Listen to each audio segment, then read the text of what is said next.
Hello viewers, আসসালামু আলাইকুম। আজ আমি আপনাদের সাথে শেয়ার করব দারুণ মজার একটা রেসিপি, আর সেটি হলো লইট্টা শুটকি। লইট্টা শুটকিটা আমি আজকে একটু ডিফারেন্টভাবে রান্না করব। তবে শুটকি কিন্তু অনেকেই খায় না, শুটকির গন্ধটা সহ্য করতে পারে না। এইভাবে যদি রান্না করেন তাহলে শুটকির গন্ধ একদমই লাগবে না। আজকে আমি আপনাদের সাথে যে রেসিপিটা শেয়ার করব এটা কিন্তু দারুণ মজার একটি রেসিপি। আজকে আমি লইট্টা শুটকি রান্না করব। এখানে এই যে নতুন রসুন নিয়েছি, রসুন, পেঁয়াজ এবং শুটকি।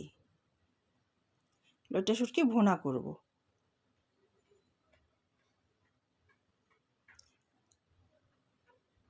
তো আমরা এখন শুটকিগুলো প্রথমে ছোট ছোট করে কেটে নিব।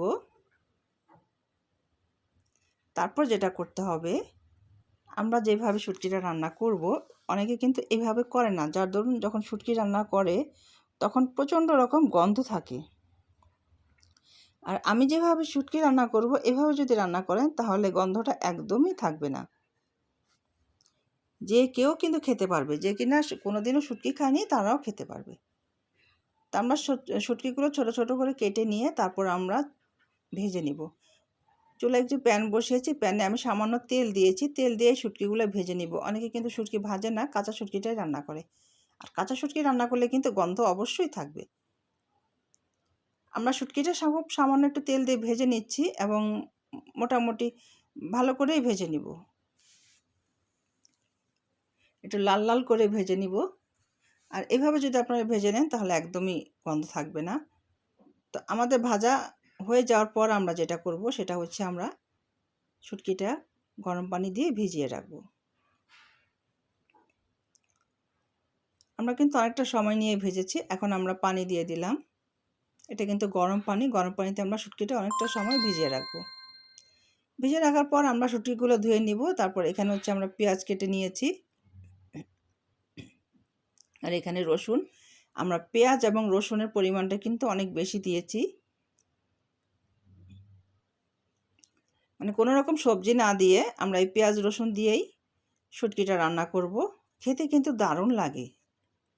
যারা শুটকি পছন্দ করে না তারাও কিন্তু এভাবে রান্না করলে হাত চেটে পুটে খাবে। এই রেসিপিটা এতই মজার হয় যে আপনারা ট্রাই না করলে বুঝতেই পারবেন না যেটা কতটা মজার। আমি চুলায় প্যান বসিয়েছি, প্যানে প্রয়োজন মতো তেল দিয়ে দিলাম। তেল গরম হয়ে যাওয়ার পর প্রথমে আমরা রসুন কোয়াগুলো দিয়ে দিব। রসুন কোয়া কিছুটা সময় আমরা ভেজে নিব এবং ভাজার সময় কিন্তু আমরা লবণ দিয়ে দিব। একটু নেড়ে চেড়ে ভেজে নিচ্ছি, একদম লাল লাল করে কিন্তু ভাজবো না, মোটামুটি ভেজে নিব, তা না হলে আবার রসুনগুলো গলে যাবে।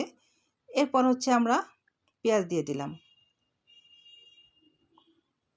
রসুন আর পেঁয়াজের কম্বিনেশনে এই তরকারিটা হবে। এখন আমরা লবণ দিয়ে দিয়েছি, লবণ দিয়ে এখন আমরা ভালো মতো নেড়ে চেড়ে দিচ্ছি। আমরা কিন্তু আগেও বলেছি যে আমরা কিন্তু এই পেঁয়াজ রসুনগুলো লাল করে ভাজবো না, মোটামুটি একটু ভেজে নিব। পেঁয়াজ রসুনগুলো যেন গলে না যায় সেজন্য একটু ভেজে নিতে হবে। তো ভাজার সময় আমরা লবণটা দিয়ে দিলাম, তাহলে তাড়াতাড়ি সিদ্ধ হয়ে যায় পেঁয়াজ রসুনগুলো।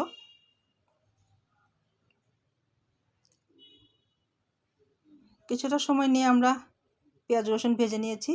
আর এখানে হচ্ছে তেলের পরিমাণটা একটু বেশিই লাগে।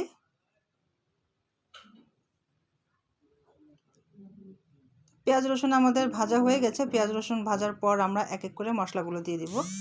এখন আমরা দিয়ে দিলাম লাল মরিচের গুঁড়া, এরপর আমরা দিব হলুদ গুঁড়া। ঝালের পরিমাণটা আপনারা আপনাদের প্রয়োজন মতো দিবেন, তবে একটু ঝাল ঝাল হলেই ভালো লাগে। এরপর আমরা দিয়েছি ধনিয়া গুঁড়া। মশলা দেওয়ার পর মশলাগুলো কষিয়ে নিব। প্রথমে আমরা মশলা নেড়ে চেড়ে দিচ্ছি, তা না হলে আবার তলায় ধরে যাবে। এখানে কিন্তু আপনার এক্সট্রা আদা রসুন বাটা দেওয়ার কোনো প্রয়োজন নাই, যেহেতু আমরা এখানে কোয়া রসুন দিয়েছি এবং রসুনটা দিয়েই আমরা রান্না করছি। তো এখন সামান্য পানি অ্যাড করব, মশলাগুলো যেন পুড়ে না যায়। পানি দেওয়ার পর নেড়ে দিলাম এবং আমরা এখন মশলাটা ভালো করে কষিয়ে নিব। মশলার উপরে যখন তেল উঠে আসবে তখন আমরা শুটকিগুলো দিয়ে দিব। তো কিছুটা সময় নিয়ে আমরা মশলাগুলো কষিয়েছি, মশলার উপরে কিন্তু তেল উঠে আসছে। এখন আমরা ভেজে রাখা শুটকিগুলো দিয়ে দিব। শুটকি দিয়ে কিন্তু আবার আমাদেরকে কষাইতে হবে। শুটকি কিন্তু গরম পানি দিয়ে ধুয়েছি, এটা কিন্তু লক্ষ্য রাখবেন। শুটকি যেন গন্ধ না লাগে, এটা টিপস হচ্ছে আপনারা শুটকিটা গরম পানি দিয়ে পরিষ্কার করে নেবেন। শুটকি দেওয়ার পর আমরা ভালোভাবে নেড়ে চেড়ে কষিয়ে নিব এবং কিছুটা সময় নিয়ে কিন্তু আমরা কষিয়ে নিব। আর এখানে যদি তেলের পরিমাণ কম হয় তাহলে কিন্তু এটা টেস্ট একদমই হয় না, এই জন্য তেলের পরিমাণটা একটু বেশি লাগে। তো আমরা ঢেকে দিলাম, ঢেকে অপেক্ষা করি। কিছুক্ষণ পর আবার আমরা ঢাকনা খুলে নাড়ব। এখন আমরা নেড়ে দিচ্ছি, তলায় ধরে যাচ্ছে, সেজন্য এখন আমরা কিন্তু পানি অ্যাড করে দিব। কারণ পেঁয়াজ রসুন সিদ্ধ হতে খুব বেশি সময় লাগবে না, কিন্তু শুটকিটা সিদ্ধ হতে কিন্তু সময় লাগবে। আর যেহেতু লইট্টা শুটকি সিদ্ধ হতে কিন্তু অনেকটা সময় লাগে। তো এখন আমরা পানি দিয়ে দিচ্ছি। আর আপনারা চাইলে এই রেসিপিটা ছুরি শুটকি দিয়েও ট্রাই করতে পারেন। ছুরি শুটকি, লইট্টা শুটকি আর হচ্ছে শোল মাছের শুটকি, এই তিনটা দিয়ে আপনারা ট্রাই করবেন। অন্য কোনো শুটকি দিলে কিন্তু আবার শুটকিগুলো গলে যায়, কাটা বের হয়ে যায়, তখন কিন্তু খেতেও কষ্ট লাগে আর তেমন টেস্ট হয় না।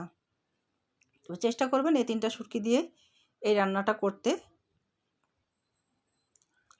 আর আমি এখানে সামান্য লেবুর রস দিয়েছি, এটা আমি বলতে ভুলে গিয়েছিলাম, এবং ওই লেবুর রসের ভিডিওটা নিতেও ভুলে গিয়েছি। যাই হোক, কিছুক্ষণ পর ঢাকনা আগলা করে আমরা 3-4টে কাঁচামরিচ দিয়ে দিলাম।